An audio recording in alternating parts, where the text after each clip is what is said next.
I am under no illusion that the task ahead is going to be challenging, but I know that in this ministry, I have competent staff. I have staff who have worked with this ministry to deliver service to the people. So I'm not worried at all about the challenge at all ahead, because I know in you, the team behind me, we shall deliver the results that are expected of us.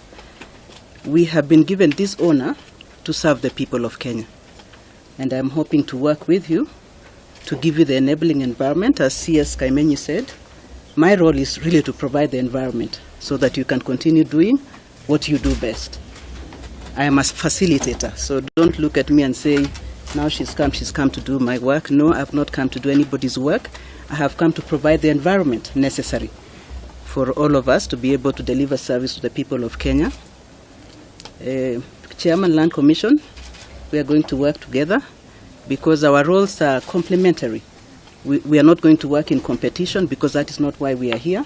We are supposed to put our collective resources together, our collective energies, so that we make the services of this ministry accessible to the public. Our primary responsibility is to the Kenyan public, so anything else is secondary. You and I and your teams and our teams must work together. I have been briefed by the outgoing CS, and I know that a lot of progress has been made. I am not coming to reinvent the wheel.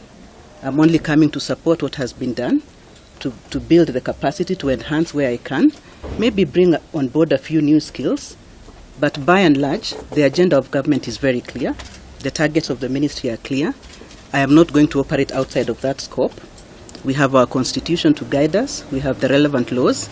So should there be doubt, we shall always fall back on the legal framework that has been provided, and I have no doubt that we shall succeed. I want to assure everybody, the staff, the commission, that this ministry will work towards achieving what we are supposed to do, whatever it takes.